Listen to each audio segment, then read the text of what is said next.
aleykum warahmatullahi wabarakatu jama fo hiwrama jarnama kala kontino fendo sayɗo Sellou Baldé ka hande ɗo jeudi 14 août 2025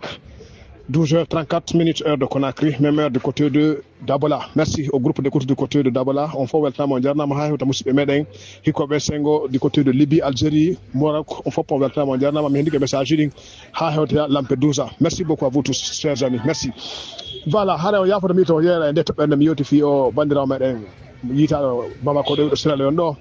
kam yewtiɗo min haray mi hajike mo fiwata o feƴƴi yahugo yeeso wiigo o rewa kan jaareri o yaha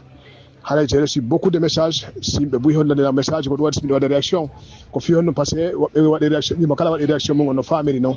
woɓɓe holli haray mi hulɓina jama o fiyagol laɓɓugol jawdi min hulɓina jama o fiyagol Europe meɗen hulɓina yimɓeɓe fi bonheur mabɓe o meɗen donc harano yimɓeɓe no woligaɓe tampi yimɓeɓe walletake min ala komin walliraɓe mi accataka ɓe yaɓe ɗaɓɓa voilà mo kala woli piji buy ainsi de suite donc hade meɗen jooɗi wona min eɓe jooɗi kempuɗo donc haray min heɓata mbuuɗi min accata yimɓe heɓa mbuuɗi voilà o yafoto haray komi addi hami yewde nde ɗo yewtere kon ko sarti komi andi komi woni yewde fi muɗum kono waɗi somi yewti nde yewtere min yewta ɓe nanggu lawol ɓe nangga lawol kamɓe bandiraɓe men ɓe wiigo ɓe yaahi ka jaare ɗo surtout fewndo sayi ɗo haɗi ɓawa ɗo no jaasi haɗa no yahude kono programme ɗiɗi change moƴƴa min noon a jogui information ji anndi mbiɗa mari ka source ji wonɗi sûr par ce que mbiɗa mari contact ji seeɗa yimɓe ɓen leyɗen ono fani ka tata mi ala contact yimɓe ɓe mi yewtite mum sukaɓe ɓen ha e rewɓe wonɓe lawol ngol yahoɓe ha e nokkiɗe buy e leyɗen ɗo no fanni mi ala numéro an on donc mi heɓa information seeɗa minata mi heɓa bi kono mi heɓa e seeɗa ko won tumi mi wawata jonnugol fof no yarata noon piiji ɗi donc haɗa wona sonnaɓe ɓen o tigui e on yafoto wona iwre ɓenen kamɓe lagueɗo ha Sierra Leone ha Libéria ɓen a wawa yaha e jamma on ɗo ha hewta wona Mali Bamako ɗo ala probléme ko ɗon ɓe watta programme réglage on ɗon ɓe hollama ɗum noon kadi ko ɓe nawira e ma kammo wawi walugo fi feƴƴugo yeeso ilande maga feƴƴuɗa Mali Bamako fuɗɗoɗa hande kadi yarugo leyɗe ɗen dow toon hande kadi toon ko coxeur ɓe naɓa e ma coxeur ɓe kadi ko contact by contact a wata yahgol hoorema par ce que o toƴaɓe ɓe andi ko suuɗago yaha e ngalla e o peeɗa message o fine jama men o famira rapidement la fi message o so awi wona géré kore la suti argo wona Conakry ka suti Conakry so a géré kore ala wona machinta ko coxeur ɓe géré kore ɓen ko ɓen jonnema goɗɗo numéro contact fi ar machinta ɓeɓe machinta kadi ko ɓen jonnama contact fi Guéguidou ɓeɓe Guéguidou jonnama contact fi a yaaru Kisdougou jonnama contact fi Farana ma jonnama contact fi argol Mamou jonde contact fi argol Kindia jonde contact fi ar Conakry joni noon koto probléme o woni ɓe coxeur ɓe yiyoton par exemple a hewti a wi wona par exemple wona Mali ɗo a fokkiti yesso toon coxeur ɓe loja e ɓama ɓen ɓe jogotoma par exemple wona une semaine ma 10 jours ma 15 jours ɓe jona kamɓe wonanma jonnama suudi jonnama fof kala ko ala waɗimani koɓe attete hande kadi sonnajo ma ha ñande seeɗa e ɓen ɗon ka sonnajo mabɓe kala koɓe faala koɓe waɗa e outi o faami sa buuji ɗo kadi a fokkiti yesso kadi o mo hewta ka tawoya yesso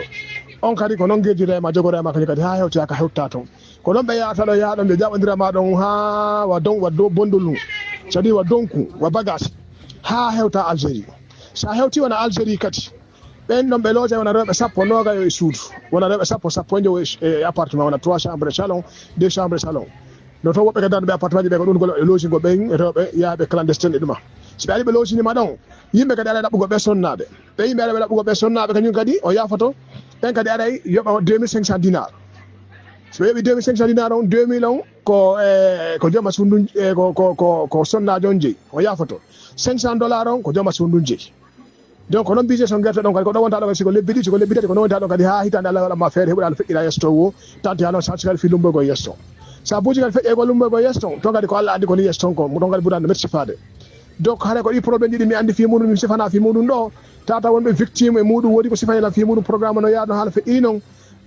ka nder wasiɓe wolande jama o fi sifa ɗiɗo piijoto jama o nanggu lawo yaha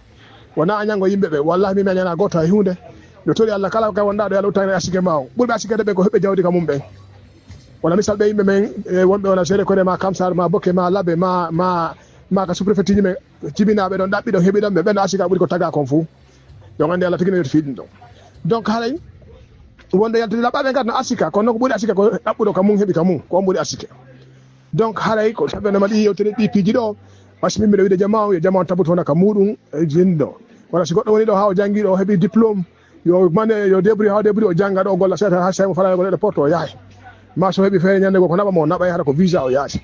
haɗa aduna o change hari ɓawa ɗo num probléme o wani ko joni aduna on joni hari ɓawa ɗo num o yahi déplace on otowal maɗo ƴawon eɗe bus je yahon yaron détail yahon ƴetto motoji déplace motoji yahon ka buruji yahon jonon no fopret muɗum change no ayna moƴƴa ɗon fewndo o saydo a wata jinde no wowirno hiɓe andi koye wonɓe yewde ɓe andi ko min wonde ɗo fimum ɗo kon donc kala ko sabane mbaɗum ɗo wasiɓe mi yewti komi yewti kon haɗa si faldire toon haɗa yimɓe ɗo yaafini e jama o so metti kadi goɗɗo haɗa yewtigi yaafo kono haɗa ko mappanagol jama o mappana hoore muɗum ɓa yewti kadi no mari ɓiɓɓe no mari bandiraɓe ko ɓen ɗo yurmede ko yurmata ɓen ɗon ko ɗum yurmata kadi yurmatala kadi fi ɓiɓɓe goɗɗo kadi ma bandiraɓe goɗɗo ma kadi ma ɗum e miñira goɗɗo kadi ma neyra goɗɗo kadi ko no yurmirta o tigi haɗa ko sabane mbaɗum asimi yewti komi yewti kon haɗa si faldiren toon ɗo yaafini e jama o haɗa na faada e bonu mi wodiri ma décourage gol goɗɗo kono ko yon andu wona ndema tampere no yeeso haɗa yo Allah dando tigo yawde hawri no ninsi hay sa natoy ɗo leyɗe no gasa si soit o condition ɗo sa woni ɗo hande nena to ero para a boni ha yawɗa to heɓuɗa ko jombama haɗa no gasa difficilement si ala kolote jiidi ɗum mawɓe kadi no yawde kadi heɓa ɓiɓɓe kadi ka laawi toon hawka toon ɓiɓɓe ɓen ɗum fof wona probléme ji ɗum fof no wadde on faami heɓa toon kadi deeɗi wona bon metti sifade